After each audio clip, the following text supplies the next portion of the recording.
Now, May, our second keynote speaker, we're very excited to have you here, and I think you'll hear some things that May and Vyjayanthi have in common.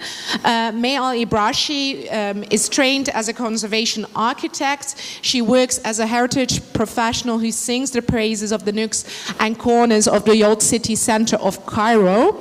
May is the chair of Built Environment Collective Megara, an NGO and architectural practice that runs a cultural space for architects and urban researchers. And she is also the director of Altalina, translated as The Monument is Ours, which uses heritage as a driver for social development.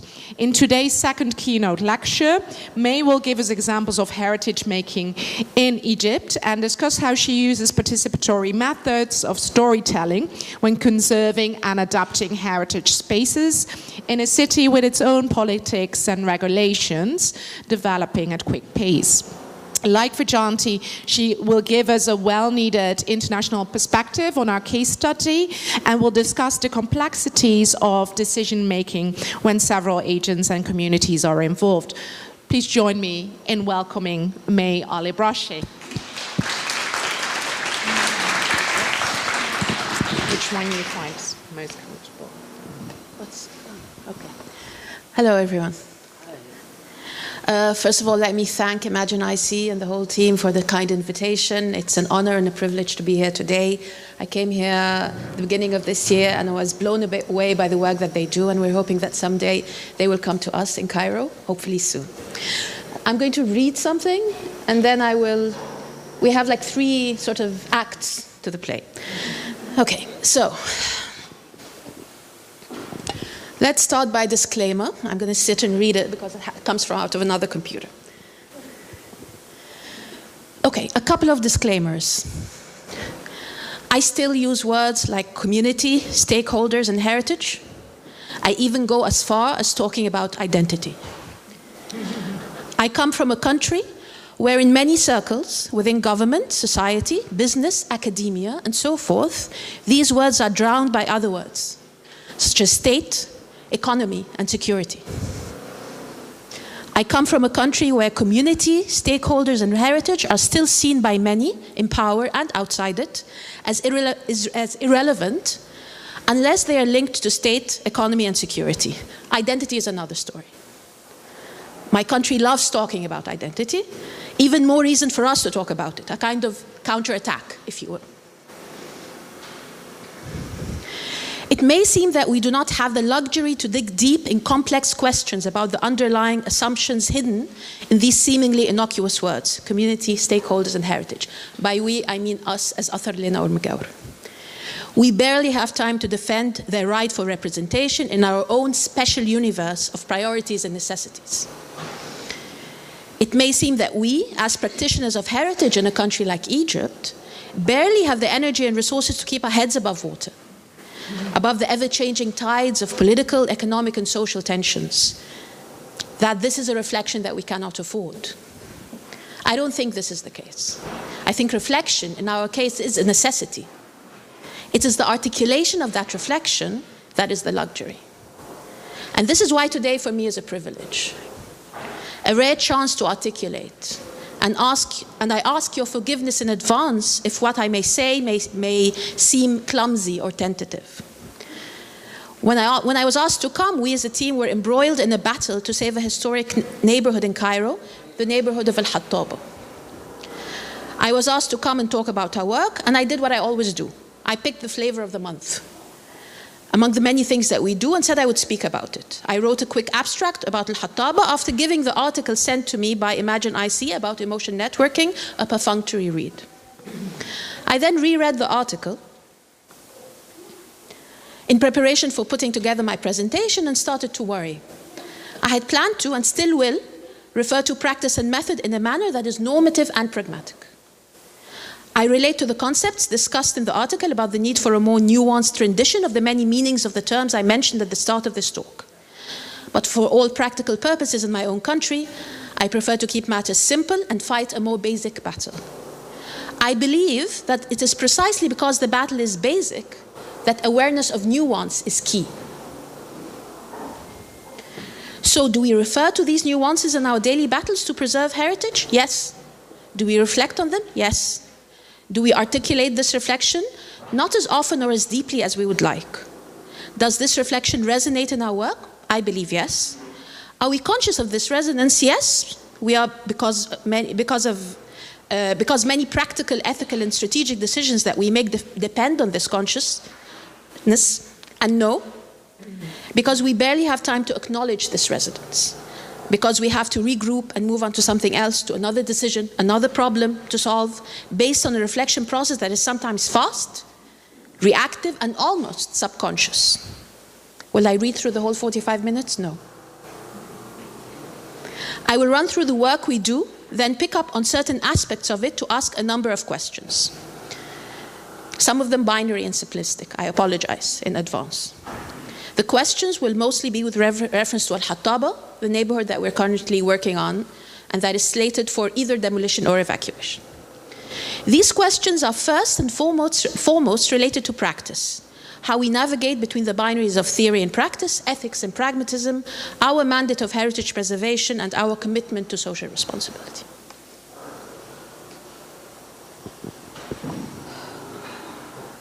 So, second act, story.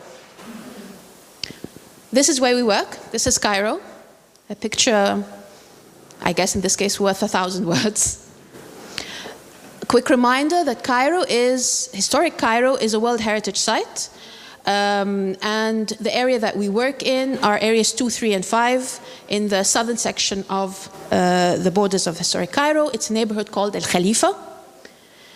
And so you see, I can't point, so you're going to have to look to this side, your left, I guess, where the citadel is, and then to this side there's a mosque called Ibn Tulun, and we work in the area in between. So we are sort of dwarfed by these two really monumental structures, extremely charged with meaning.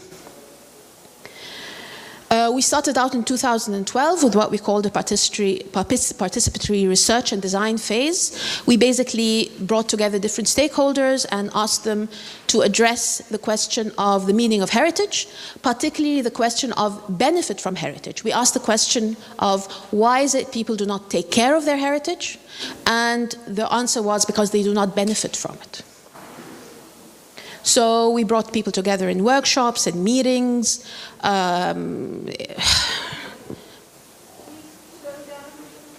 What, when I talk or when I show the images? Okay. And by the end of 6 months, we found that we have 3 action lines that we want to work on. The first is related to children as prime targets for heritage awareness activities. The idea is that if we talk about ownership of heritage, we have to start to work with that from a young age.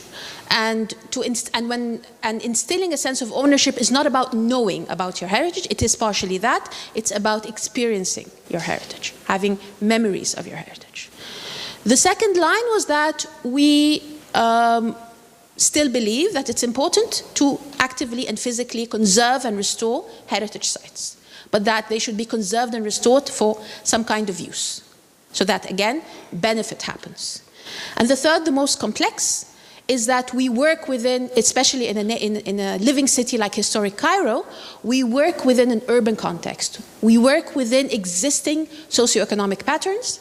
We tap into them, and what we also believe is that what's that word again? Now I can't find it. So the good of heritage, or the well-being of heritage, is related to the well-being of the neighborhood itself. You cannot disconnect the two. And something else that we learned then, in what had been purely a research question, was that we could not stop. That working in living neighborhoods requires a degree of trust between those who work there and the people who live there and the different other kinds of stakeholders. And one important factor that breaks this trust is going into neighborhoods, wasting the time of the people, talking about dreams and ideas and reflections, and then disappearing. So, concerning the first issue related to children, We worked with a private school, with a public school in the neighborhood at the beginning on heritage-related activities. We then set up our own school, which has been running for 5 summers now. We have around 60 children from the neighborhood. It's run free of charge. We talk about heritage, we think about heritage, we play with heritage, we do art, we do sports, but we also teach basics such as math and Arabic and even English. But if it's math, it's about the geometry of a dome. If it's Arabic or if it's English, it's not A for apple, it's A for arch. And that's how we engage with our understanding of history and with our children as well. The school is funded by another program for private schools. That is, we take a fee for that, and that's how we fund our children's activities. The second sort of line of action is related to conservation. So far we've worked on four domes from the 12th and the 13th century. Shajarat al-Dur, Haram, never mind. And right now we're working on this building further south in our action area, Al-Imam al-Shafi'i Mausoleum. Our conservation activities were not just related to listed heritage sites.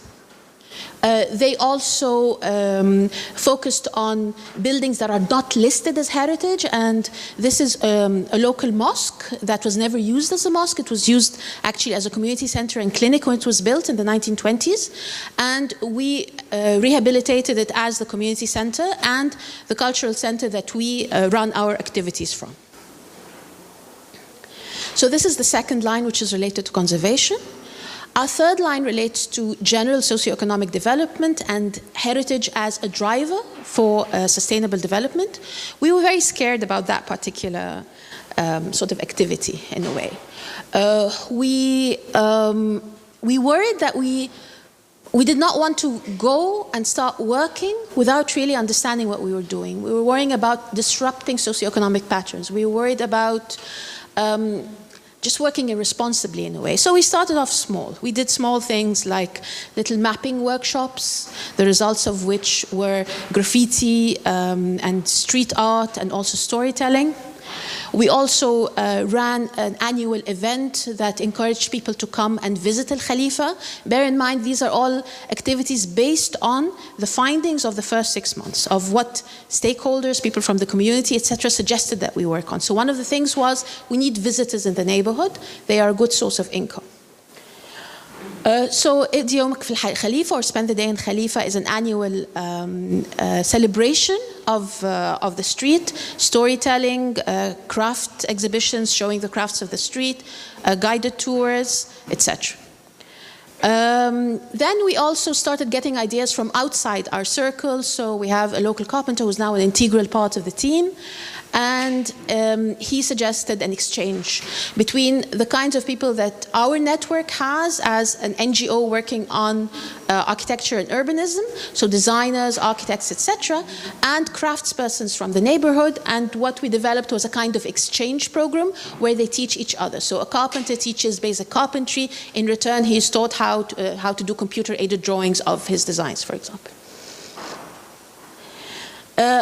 By this point, we decided that we have to start working more seriously on the urban scale. So we did a second mapping of our neighborhood. We set up a GIS, and we decided that we want to focus on infrastructure and services, because this is what actually sort of prevents development and improvement of public space. So basically, most importantly, waste and groundwater. And by groundwater, this is not natural groundwater, this is seepage from supply networks and some sewage. To cut a long story short, in parallel to advocating and lobbying the government to work on these basic infrastructure issues, because we believe that this is the responsibility of the government and they have to be held accountable, we as an NGO/architectural office worked more on small pilots where dumps were converted into open spaces. This one is a football pitch for children of the neighborhood. And this is a community garden. This is before, and this is after. in al-Hattaba, which I will talk about in more detail. Then we started, in terms of groundwater, we wanted to do some basic research about groundwater, understand its problems, how to work on, how to deal with it when we're conserving historic buildings, but also work in an integrated manner to think about this water that is being lost every single day. So according to the most conservative estimate, 30% of the water running through our pipes is lost through seepage. More extreme estimates go as far up as 70%. The water, and we have a system that we have to use, or that we've developed in Egypt and elsewhere, which is called dewatering, which basically means that the water is collected through perforated pipes, and this way lowering the groundwater level of inundated monuments, and then thrown into sewage again to come back to us again. So what we thought about was a simple system of extracting some of this collected water and reusing it. In this case, what we look for are sites that are inundated, such as the domes of Ashraf Khali and Fatma Khatoon that you see in front of you, and a site next to it that is empty, and then thinking of introducing a much needed green area or park. In this case, it's a green area and a community center for women and children that we're currently working on with funding from the Cairo government. Another cross-cutting project relates to heritage industries, and in this case, we are not looking at craft alone, we're also looking at any kind of job creation that comes from heritage. Conservation, tour guiding, stories, art, etc., and looking at ways of thinking about our heritage in a manner that is deep and that is critical and that relates to who we are as contemporary persons, developing these methodologies and working with a bunch of people to teach them these methodologies and learn from them at the same time, and then potentially coming up with a kind of economic ecosystem where the street is well, I'm going to say branded, I don't care, and these products or activities are sold somehow. The final project is our third iteration of research. It's called Citizen Participation in Historic Cairo. It looks at 3 different types of urban fabrics within historic Cairo. The main street, or the Qasaba, which is the street that we've been working on since 2012, Al-Khalifa Street. Modern public housing within the historic city, which is seen as an eyesore by many, but for us, we think that it is a kind of opportunity and resource because of the open spaces between them, spaces that are not easily found in the dense fabric of historic Cairo.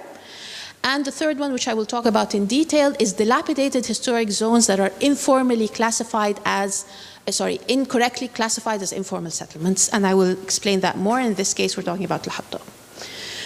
Okay, so these are some images of al-Hattaba. It is a neighborhood. It's a very small neighborhood, only around 500 households, 2,000 inhabitants. By Cairo standards, this is minuscule. And it lies at the foot of the citadel in the place to the top, the site, just immediately north of the citadel. So it's literally sort of climbing up the hill, stuck to the citadel. And this is a problem. It's quite a vibrant residential neighborhood with a very rich tradition of craft, particularly patchwork and inlaid wood with mother of pearl. It also has a rich collection of historic buildings, and it also has this. I'll just show you the next map. Everything that is, let me see, yes, light blue in this map are areas that are demolished or that are dumps or that are etc. Okay, so what is the problem of Hattaba? Very, very briefly, this is a historic area, tucked, as I said, against Citadel, the Citadel Mount, and classified as an informal settlement grade 2. An informal settlement grade 2 at risk means that the government needs to either demolish or what they call replan it. When it was classified as such, those who classified it had no idea that it was historic. I mean, they hadn't, I don't know, they couldn't see. I don't know what the problem was. And right now, our president has decreed that by the end of 2018, Egypt will be free of unsafe informal settlements. So there is this frenzy of demolition and evacuation supposedly to protect the people's lives because they are living in buildings that are unsafe. So because we have a mandate of heritage, we immediately decided that we want to talk to the government and generally address this issue of cultural and heritage value that is being ignored completely because of political and economic and whatever other considerations. So we set up a series of workshops with the government and with other kinds of stakeholders. We proposed a master plan that basically focuses on heritage and craft as a basis for development. And I will talk about this later, why it is that we decided to focus on this in particular rather than general development of an area that focuses on socioeconomic development. Obviously, craft and heritage, these are economic factors, but it does not focus at all on services or the rehabilitation of residential buildings or the introduction of new inhabitants, etc., and I will explain why. So these are just some views of the different proposals that we have for adaptive reuse of certain historic buildings, for plans for the new buildings that will be built, all as workshops, and management system, unfortunately, in Arabic. Okay. Not questions, my questions to you. What time is it? Okay. So, first question actually relates to our name. Now when we translate our name, we say that Atharlina means heritage is ours. We started off calling it the monument is ours, and then we felt that this was too sort of narrow a definition. But actually when we developed our name at the beginning, it was very strange. We'd call it the monument is ours in Arabic, and we'd translate it as in English as whose heritage. It sort of, I think, relates to the fact that we're a bunch of people who think maybe a bit more critically in English and a bit more emotionally in Arabic, I don't know. So here it's an obvious problem. I mean, the question of our understanding of what heritage is. This is an older image that shows you the citadel, the big buildings at the bottom of the image, and there's a triangle right above it, and this is al-Hattaba. It's literally dwarfed by the citadel. The reason why the buildings of al-Hattaba are in such a bad condition is again due to the government. Now, the government in the 1970s decided. First, the government in the late 19th century developed a concept called the buffer zone of a monument. Now, the buffer zone of a monument is a protection area around the monument that supposedly protects it from the encroachment of the people. It could potentially be totally empty, totally vacant, which is the case for quite a bit of the perimeter of the citadel, or it could be an area such as al-Hattaba where they leave it as is, but they do not allow permits for restoration or conservation or repair. So the area slowly rots away. After it rots away, the government comes in again in another guise and says, your buildings are unsafe, we're going to demolish them. Which is exactly the case now. It's like the irony of ironies. And it's all related to what we think heritage is. That who deserves to be kept? The big citadel? Who deserves to be seen? Maybe even more important than kept, because Hattaba is not putting the citadel at risk in any way. But it is maybe not allowing it to be seen from all directions. So who deserves to be seen? What heritage deserves to be seen? This big heritage of al-Hattaba, of the citadel, or the smaller heritage of al-Hattaba. And these are two street views showing you on the left, you see the iron fence that has been built to protect the citadel from the people. And on the right, you see other places where the houses of al-Hattaba go all the way up to the citadel. And by the way, historically, this is how Cairo was. Cairo's fortress and walls were built. They were never attacked immediately after people started building outside and resting their houses against the walls. So actually it's an issue of big history, small stories, and maybe some tall tales as well. So the big history, people of the Hattaba use it themselves. They use it to say, we're important, we're related to the citadel. Muhammad Ali Pasha, in the beginning of the 19th century, came and decided to install the road for his horse-drawn carriage, the first of its type in Egypt, through al-Hattaba. He built the archives, the official archives next to al-Hattaba. We're important. For us, the importance is not the citadel or the archives. For us, the importance is the children of al-Hattaba, the people of al-Hattaba, their stories. Do we say that to the government? Of course not. We go to the government with tall tales of economic improvement, of resources and profits going into the state, and we tell them, it's not about the community. We don't care about the community. But the community is vital for the state to make money. We say this and we do not even blush. Which brings me to another point: participation, collaboration, and co-option. This is an image that we love, of people coming together from different backgrounds and looking at a map of a neighborhood and thinking about it and making proposals. This is from the first research phase in Athalina in 2012. Have we held a community meeting in Hattaba? No. You know why? Because one of the requirements of replanning is a community meeting, that the government will say, we're fine. We held a participatory meeting with the people of the neighborhood, and so check. We can now demolish. So we're actually not holding a meeting because we're worried that it will be co-opted as one of the steps towards demolition. What we actually do is we hold small meetings, we talk to people, we have our little agents everywhere, and we get the information this way, and we get the feedback this way, but we do not hold a community meeting. And this brings me to this plan again. And the little yellow dot to the left, you guys see it? That's the only area with services for the community. And the reason, again, why we do that, why we do not emphasize the fact that this project that we're proposing is for the benefit of the community, is that our best way of getting it approved is not with the Ministry of Housing or with Cairo Governorate, but with the Ministry of Antiquities, who just now are the most open channel that we have. So we go to the Ministry of Antiquities and say, this is a proposal to restore your heritage sites, to set up a tourist trail, to work on intangible heritage such as craft and storytelling and tours and whatever.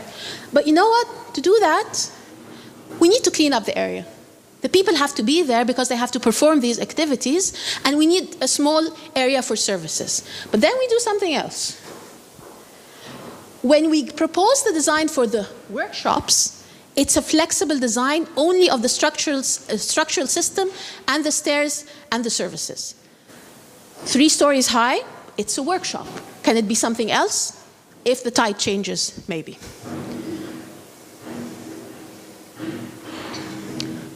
Of greed, nostalgia, and resistance to change, aka whatever works for you.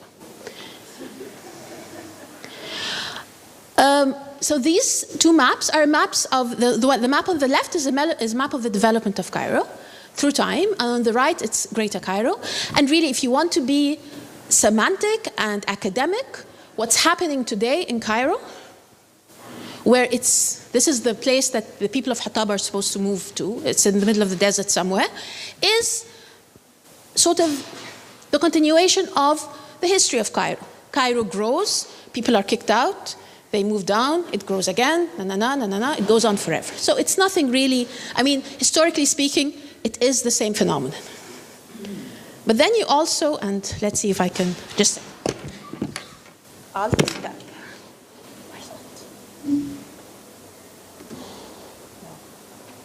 That didn't work. Oh, here it is.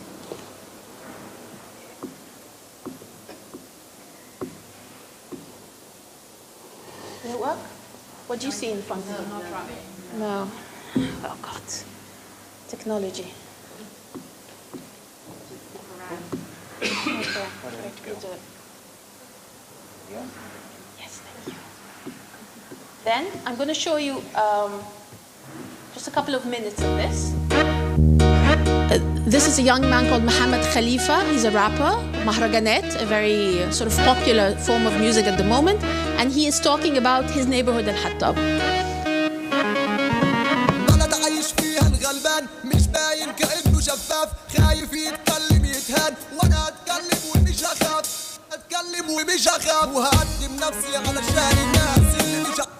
You can't see it? Ah, okay.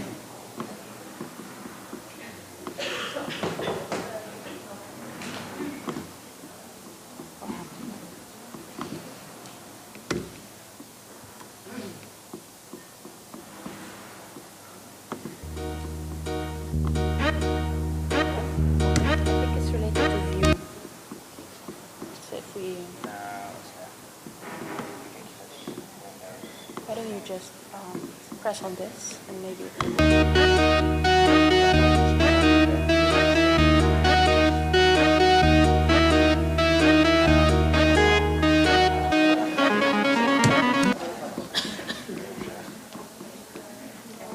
Never mind, maybe we can show it later. It's okay. It's fine.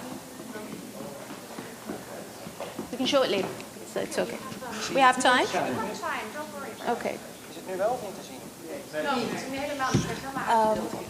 Okay, I think it's related to PowerPoint, that it's saying that you will always see the screen of PowerPoint. It's, I closed PowerPoint, Okay. so it's the Windows setting on the second screen that came back for some reason.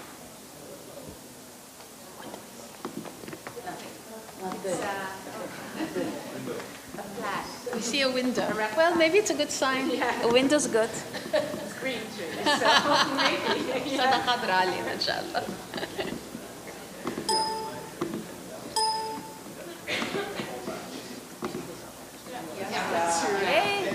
بلد عايش فيها الغلبان مش باين كأنه شفاف خايف يتكلم يتهان وانا اتكلم ومش هخاف وهقدم نفسي علشان الناس اللي مش عارفاني اسمي محمد خليفة والحطابة عنواني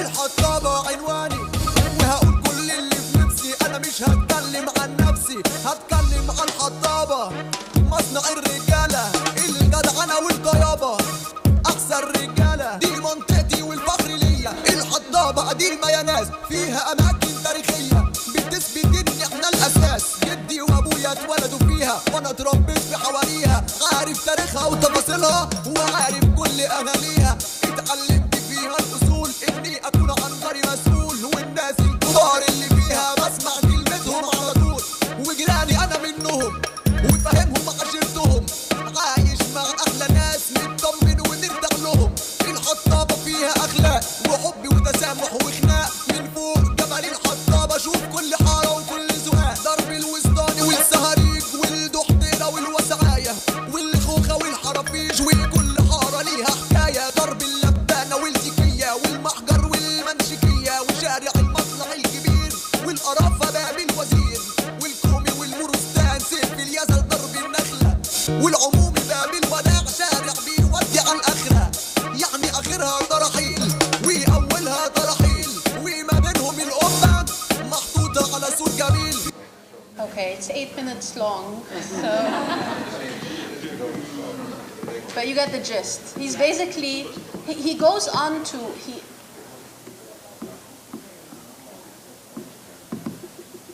What he's basically saying is, this is my neighborhood, this is everything that's there, we're great people, we are portrayed wrong. And then he goes on to very, actually, accurately describe the whole process of that the government has gone through to reach at this point where it either wants to evacuate or demolish. And sort of make a very clear and very articulated argument against that.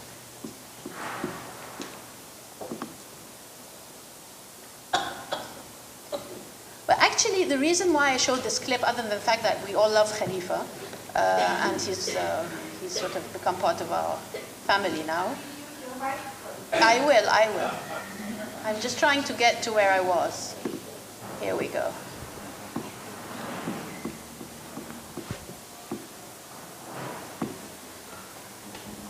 Do you see it? Do we have something? Okay. No, we don't. Oh, God. Okay. Hey.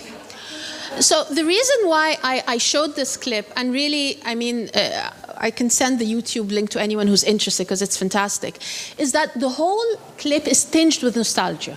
It's this sort of idealized idea of what al-Hattaba is like, again related to history.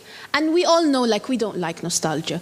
But can it be used? This is my question. We use it all the time with the government. We use it all the time with middle-class people who might potentially further our cause, etc. And again, we do it without blushing. And this will be a theme, it seems. All the things we do and that we should blush about. So, another question is the satisfactions of theory versus the gratification of practice. And here I will tell you a little story outside Hattaba. This is another building that we work on. We're just studying it, called Ashraf Khalil, and excuse the bad images, this was taken under very difficult circumstances, and you see why. Because this is actually the bottom of the floor of the dome. And this is an inundated building in Al Khalifa, and we managed to finally go in through a window to try and take pictures, and there's this lake. And in the lake, we look down and there are fish swimming on the floor. Not on the floor, in the water. And then we're told that there's a local man who has made a fishery out of the dome. He actually comes with small little fishes and he throws them in there, in the sewage water, and then comes back a couple of months later and fishes. That's a great story, but that's not my story. My story is I told the story to another colleague, a Dutch actually. And they said, oh, but this is heritage. You have to keep it. You have to keep the fish.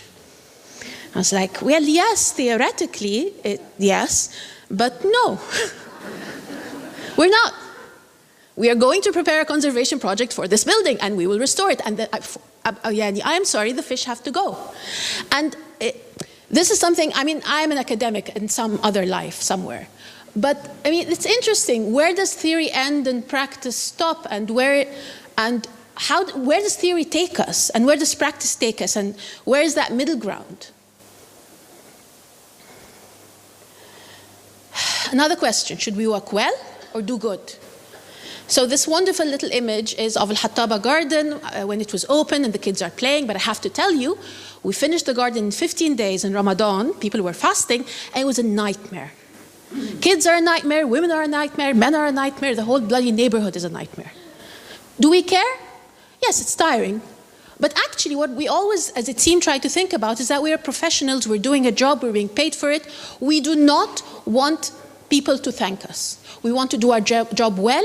We do not want to think of ourselves as doing good.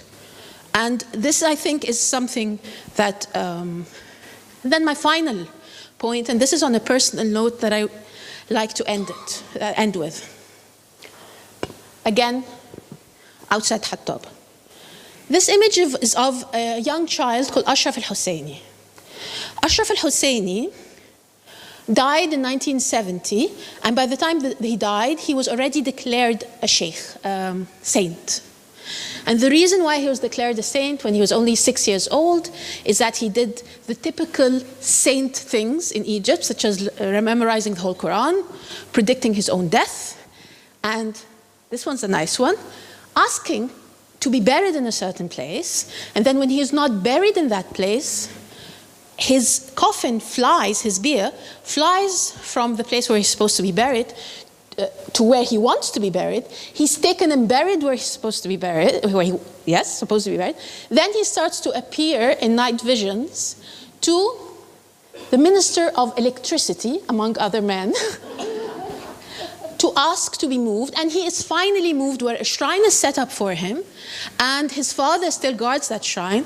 And I met the father and talked about Ashraf with the father when I was doing my research on the PhD, which is another, for my PhD, which is another story, on the cemetery. So I research Ashraf and I go to the archives, and in 1970 there is a newspaper article about a flying coffin from Shafi'i to where Ashraf is buried right now. And it's sort of like a collision of, a collision of words somehow, like a jarring moment, like from the perspective of time. Okay. But then I noticed that Ashraf was born in 1965, the year my sister was born. I had this moment, it was uncanny, really. It was like the academic definition of uncanny. When? And I think that this is an important thing to keep in mind, and it resonates with what you were saying about being objective.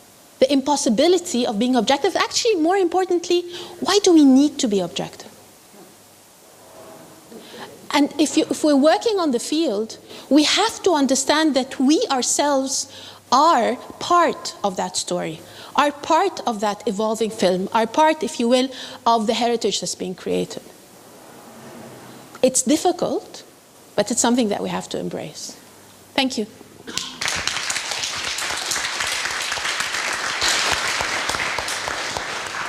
Oh, and if you're interested to know more, I have some leaflets here if people are interested. I've just put them here.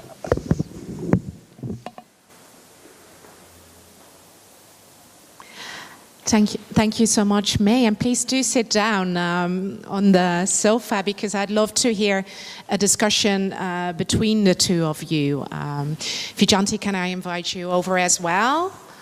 There's coats and jackets here. If you yeah. Do you want mine? It's very close by. Thank you so much, May, about your presentation about tall tales and sort of navigating rules and regulations.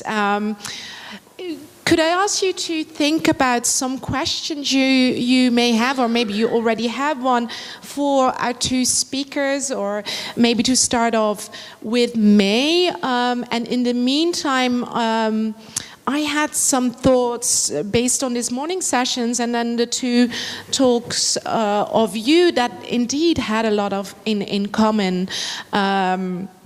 And it seems that May, and I'd like to hear your response as well, Vyjayanthi, that you had to navigate this whole notion of heritage and heritage making a lot, whilst valuing those places around the citadel in Cairo. And in some way you had to almost ignore the emotions of the community. And Vyjayanthi, you spoke about the self-respect of people in Mumbai and how they were proud and how they felt self-reliant and that they wanted that to be considered heritage. So this is about taking into account all these different emotions, but particularly from the people living there. And since we're talking about emotions, since we're talking about emotion networking, I was wondering how you yourself value emotions when for you it's perhaps navigating heritage, because you don't talk about them. You quite consciously said, I don't talk about them. So about the community, when you talk to, for example, the government, only when talking to the government, is this something, so how do you take them into consideration, and when do you show them and when don't you? Maybe I was being a bit over dramatic. Of course we talk about the community all the time, but it's a question of how you say it. Now it's said differently to different types of people, and it's a necessity that we deal with all the time. We also talk about the community amongst ourselves a lot, whether complaining about them because some people are horrible, or feeling a sense of uselessness or helplessness at times, or just savoring and enjoying the many beautiful encounters that we might have. But generally, I think what is clear, what has been clear in what you guys have been saying, is that there is no community. There are people. And you deal with them as such. You do not lump them in one. But also, I think what I'm trying to say is that when you work practically in a neighborhood, you play with different ideas and understandings of the community. You take that academic understanding and you manipulate it a little bit, if you will.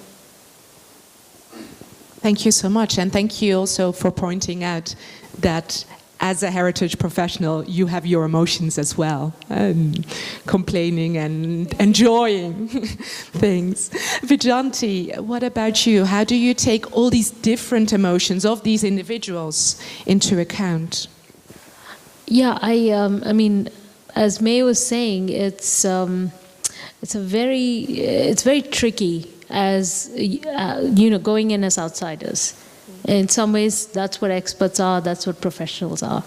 And as a result of this Kochi Biennale project, I feel, things got even trickier than just so sort of being an outsider hanging around and talking about, what was happening in that community or in that neighborhood. And even the idea of community itself, I think I realized actually emerges from these processes of engagement. So when we started the Kochi Biennale process, it was a very long and very time-consuming effort to bring various people together in the first place. And then once, the interesting thing about Biennale is that it lasts for 3 months.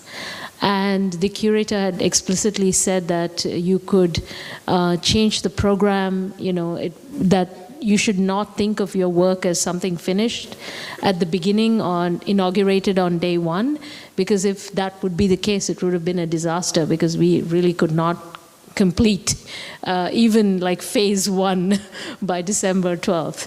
So we had the opportunity of going back 3 or 4 times and doing a lot of other things that that once we had made an installation in Kochi, it started drawing attention, and more people wanted to become part of that, wanted to tell their story in some way, whether through a performance or whether, for example, we had someone who was printing posters for us, who routinely did like what they call DTP or desktop printing for a lot of businesses in this community.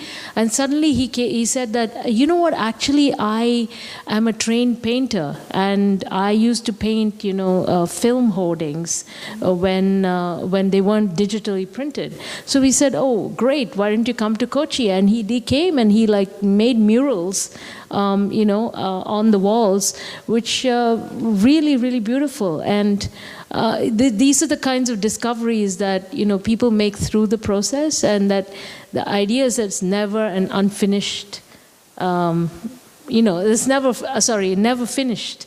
Actually, this work. So once this mural is on a wall at the Kochi Biennale, people can respond to that as well, and respond to that showing value through their emotions. Absolutely, yeah. Wonderful. And bringing people into this ecology of other kinds of professionalism, like the gallery, studio, museum complex.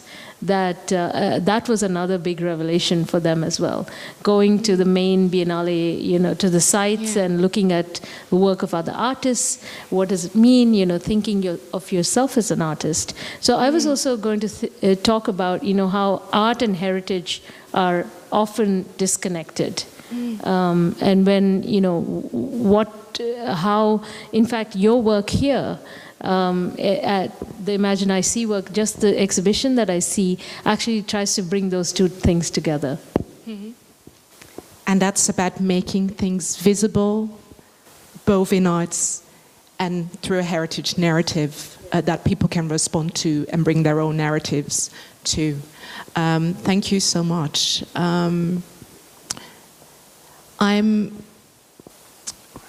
You are doing this work.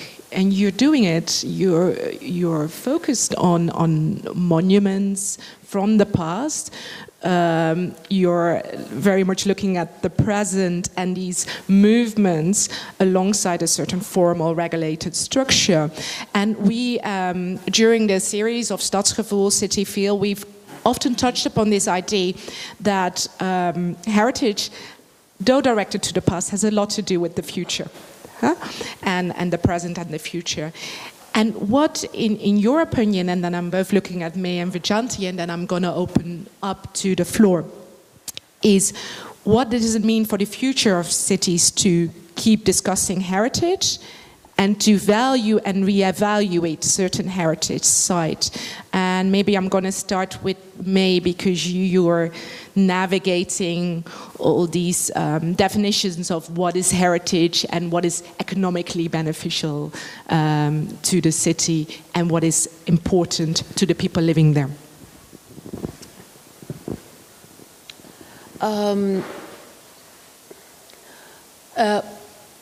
Heritage, when we talk about heritage as a resource, which is something that we say all the time in Atharlina, we do not necessarily mean that it is an economic resource. We mean that it is of value, it is of benefit. And benefit is actually a better word from my perspective than value. For many reasons, some of them purely emotional and psychological and spiritual, etc. Now, the question is, I mean, what do we do? Do we widen our understanding of heritage because it's such a wonderful thing to the point where we dilute it? We can't take care of it? Or do we narrow it so that we're pragmatic and we're able to deal with what we have sort of, identified as such?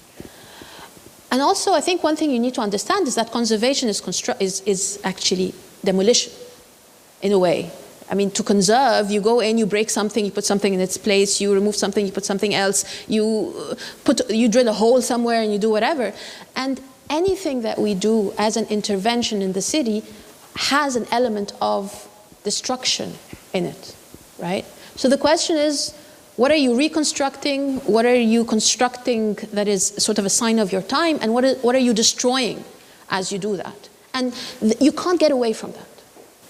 So what you do is you sort of, and that's why I kept on emphasizing this idea of reflection. You continue to reflect, you continue to ask the difficult questions, and you continue to understand that it is never going to be an answer that is right, even 70%. But I guess the thing is, what I love about the work of you guys, of Imagine IC, is that these difficult questions are asked. What I'm reflecting on, sort of building on the work of Imagine IC, is when is it, you break the hermeneutic circle and you say, now is the time to answer it. And in answering, you will destroy something. And that is the difficult responsibility. But it's also what is necessary, in a way. Well, like the buttons we are wearing are about seizing either the moment or making a monument. So if you were wondering why you're wearing this, maybe you can think about how you want to turn your button around. Shall we seize the moment? Shall we make monuments? Thank you for pointing that out. Thank you. Vyjayanthi, about the importance of discussing heritage, and maybe you want to respond to May as well. Yeah, I have to say that the context, May, the context that you work in is very different from the one in Mumbai. Although Mumbai is a historic city, I mean, it's several hundred years old. It's always been a place where destruction has happened quite casually.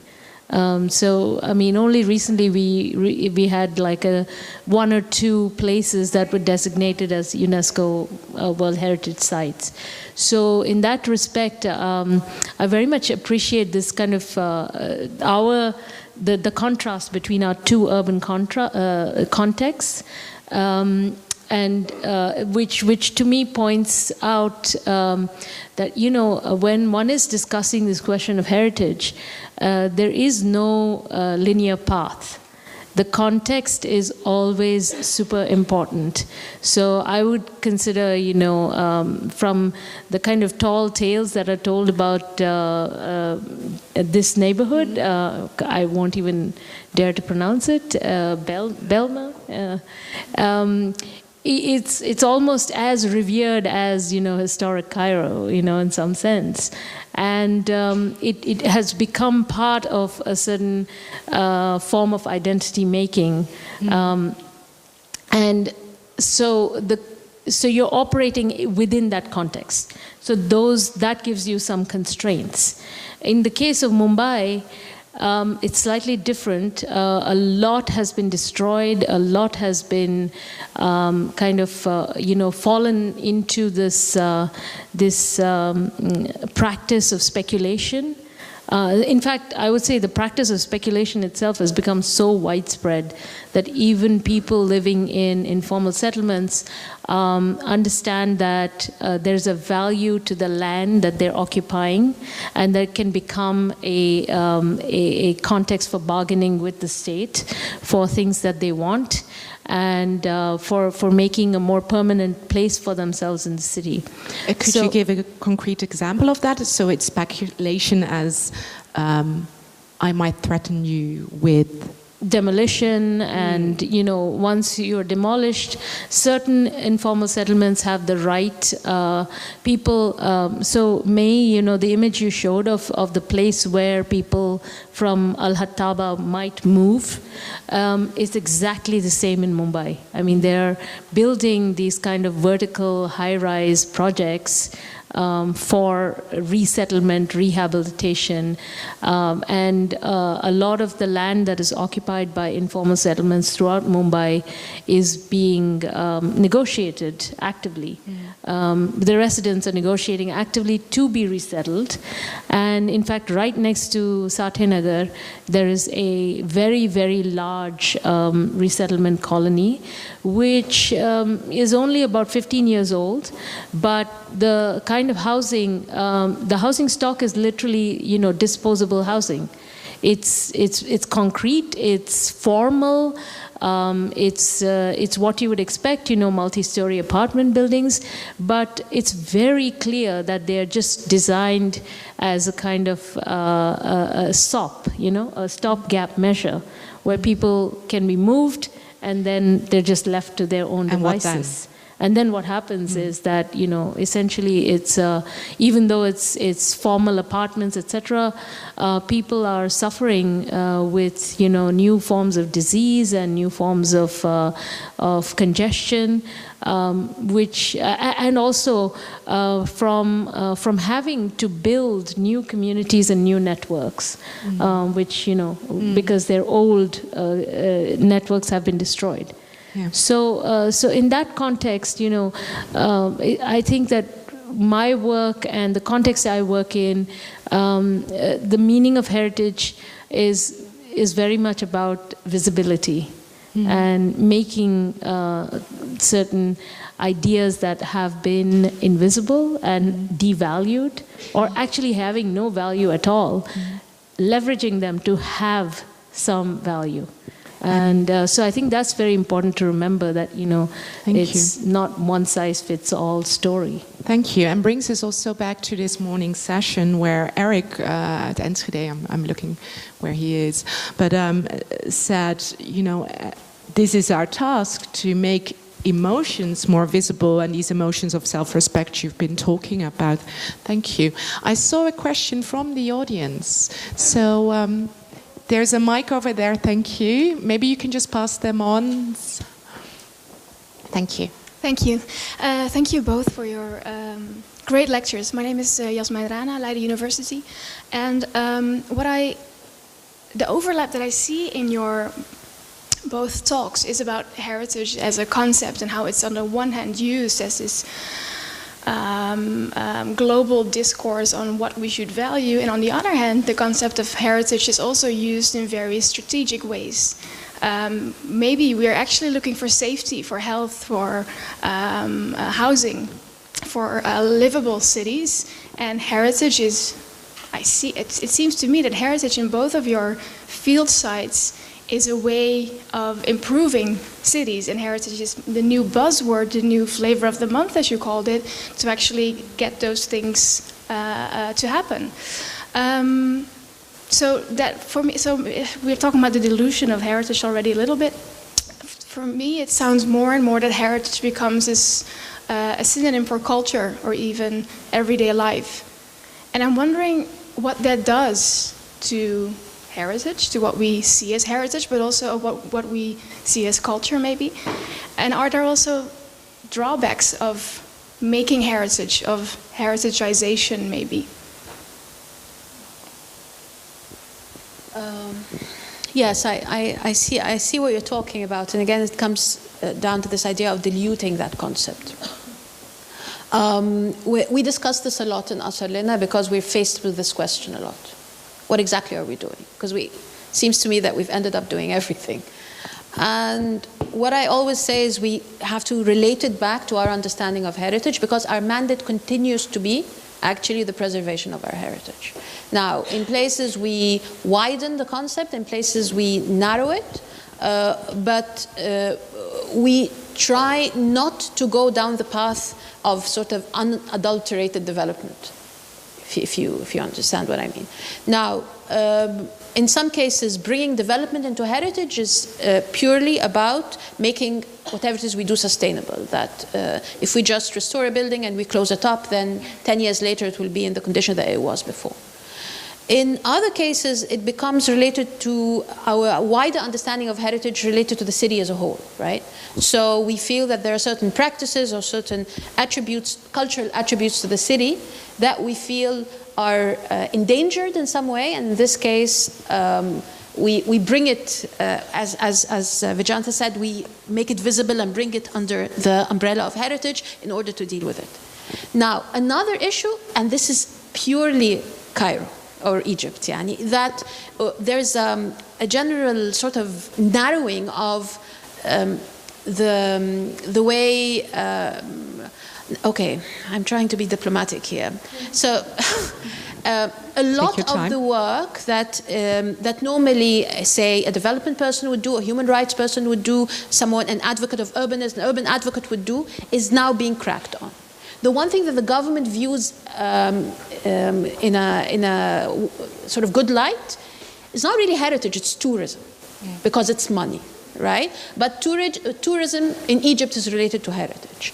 So what we found is that in a lot of cases, this is our entry point. And it's the entry point it's the umbrella under which many practitioners who normally would not be interested in heritage come. So it's very specific to Cairo. How long we will get away with it, I don't know. Do we get away with it all the time? No, we don't. I hope this answers your question. Yeah, I mean, I don't think I have an answer for your question because, in a way, I don't deal with this kind of tangible category of heritage as it is received or as it is it has been a part of certain professional practice. I mean, May's practice is much more directly concerned with that category and the ways in which you can strategize around it. I would say that, in my case, I'm making it up as we go along, as a group, as a way to draw and create interactions around a question, around a sense of value or around a sense of self-reliance, which I think is if there's anything characteristic of these neighborhoods, that's what it is. It's both on the one hand, they will loudly complain about the government and what they don't do, but on the other hand, they also want to retain a certain measure of autonomy, and they know that the moment they become formalized in a certain way, they will. That's kind of the end of a certain process. So in a way, all of this alternative practice is to keep that possibility alive of being both benefiting from the system but also being outside it. Mm. Yeah, you spoke of the heritage of resistance as well, and I thought that was also interesting when we were talking this morning about, for example, Zwart Beraad, black heritage in the Bijlmer. So I found that very interesting, and you quite literally said, oh, these tanks in these informal settlements are part of heritage. So I do think maybe we can look to the audience and to the two of you. Is then livelihood and making this livelihood visible? Is that heritage in the making? It was funny, actually. Let me point out that our fishing stories were so different. Yeah. Fishing is heritage, and here fishing has to go in name of a heritage. So there's a little pun there as well. I see someone with a response or a question from the audience. Yeah, my name is Michael Schwartz. I'm involved in a research project called Street Values at the Reinwardt Academy. Resonates quite a lot with your two stories, so I have, I think, more an observation with that connection than a question. Which I find very inspiring is that in both your stories, I think there are a lot of connections rather than saying Cairo is inevitably different from Mumbai, what you describe are very similar processes of, I wouldn't say heritage, because I think we have to circumvent, of what is known in urban practice the last 5-10 years is placemaking, or creating or designing meaningful places of identity. And I think that is a very fruitful entry point to stop thinking about heritage in the sense that once we have heritage on the workbench, we know what it is, we can get into action, but do exactly the opposite. Get involved in processes of heritage making, which you have been describing. And some of that, of the outcome of that, will be tangible heritage that we collectively call heritage, others not. So my approach is to go from nouns to verbs, to get into the active mode, and it's very nice to see that the word heritage making has been used more than the word heritage this morning. I think that is that's real progression.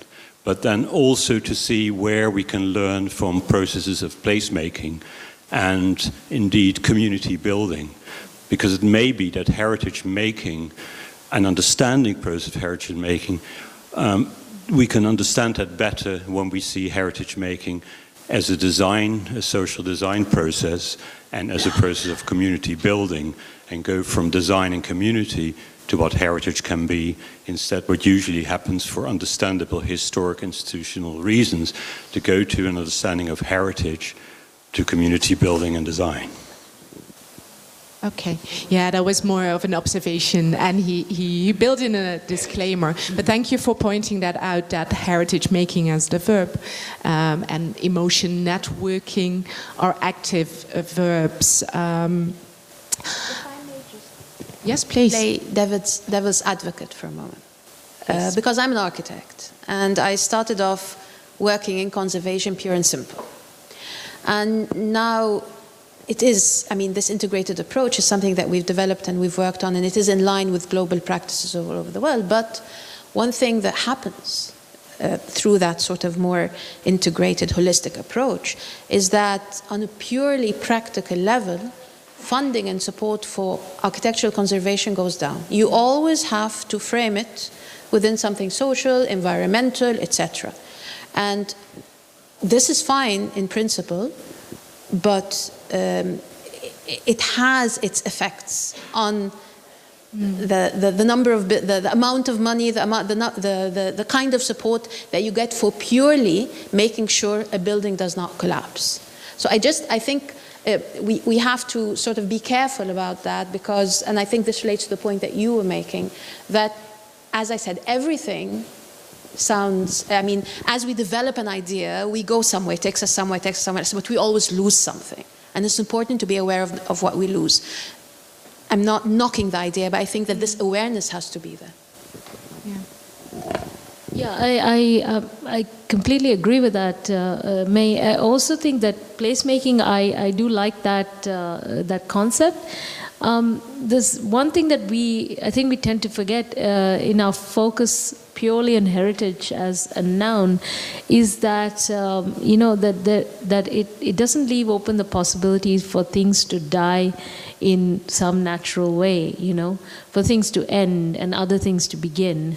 And I think that we kind of, just as the future is created as a sort of artificial visionary moment, and in some cases it actually becomes material. It's not an accident, I think, that almost all of the modernist creations from that period of the 50s and 60s are in very similar kinds of trouble, very much troubled by by having become the past. Right? These were moments that were meant to be forever the future, and they have now become the past. So I think that one thing that we do very well to remember is that we are shortchanging ourselves by not thinking about this temporality of that would include death and rebirth or being born again. Wonderful.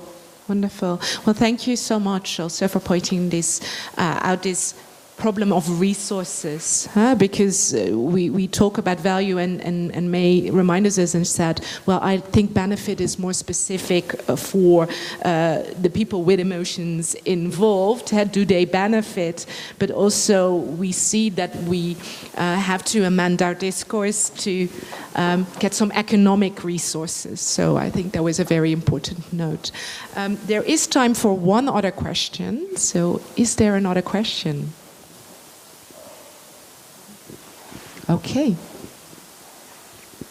Hi, my name is Sophia and I'm an architect. I have a very specific question, but maybe it's also kind of difficult to answer because I imagine it's kind of difficult, complicated question. I'm an architect who, as part of the Europan competition, I'm not sure if you're aware of it, just quick words.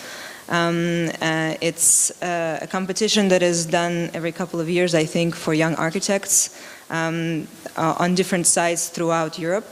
And so last year, my team won a competition here in Habort, actually, so it's in Bijlmermeer. And we're due to start the project hopefully in the coming year, but in the meantime, we've been in touch with the municipality and kind of thinking through about the aspect of participation, which will be very much kind of involved and how to do that.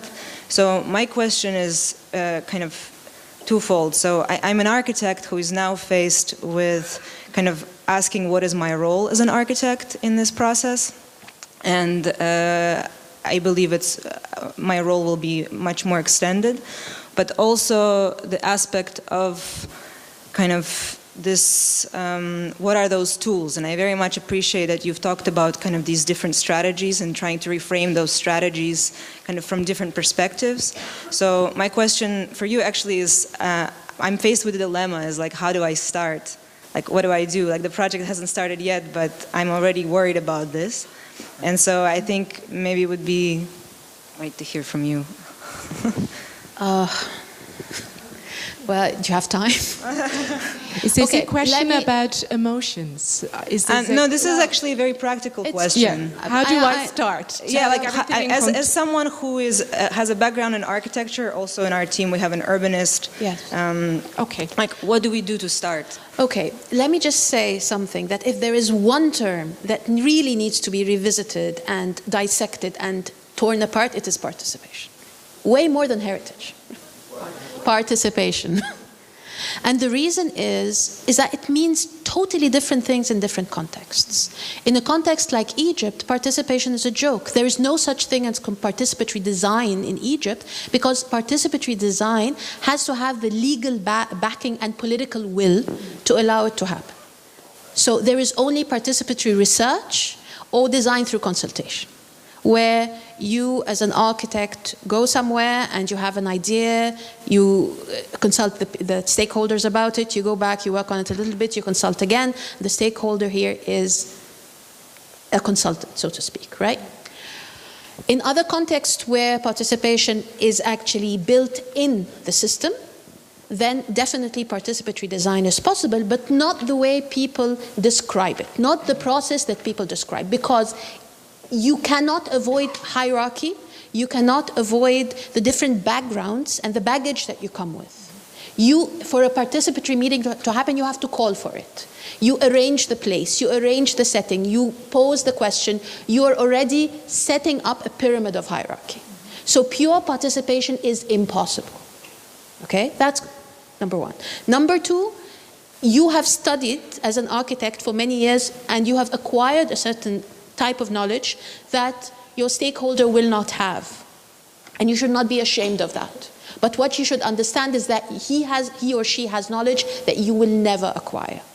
So the question is how to cross-reference between these different types of knowledge. Three, in many contexts, if you are working in a disenfranchised, underprivileged neighborhood, if people are coming to talk to you and they're willing to talk to you, it means that they might potentially tell you what you want to hear, what they think you want to hear.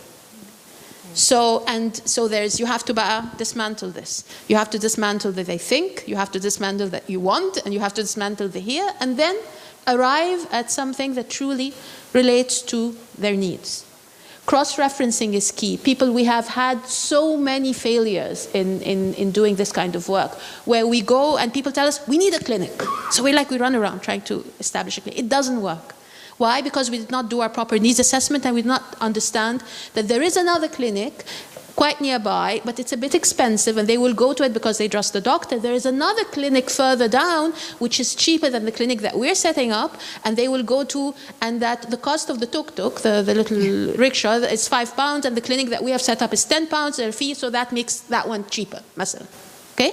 So it's just like a constant questioning. I think that's the most important thing that I have to be aware of. And in a manner of speaking, trusting yourself to make decisions at some point and not being ashamed of being pragmatic at others. So because there are things that only you can do, there are things that only others can tell you, but it's really this sort of pushing yourself always to dig deeper and deeper.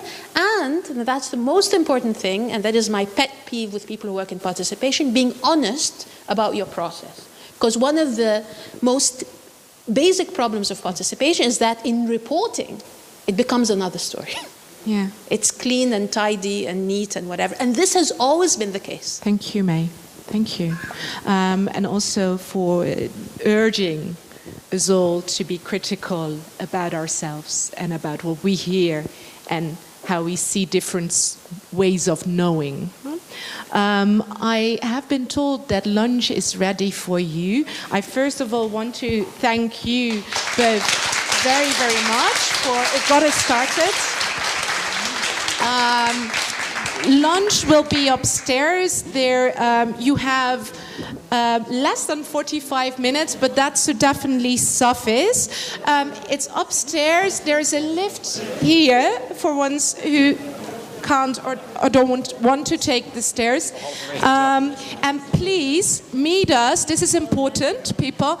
Meet us at 2, just outside there, where there will be buses for an excursion, which will be exciting, to our case study, Kempering.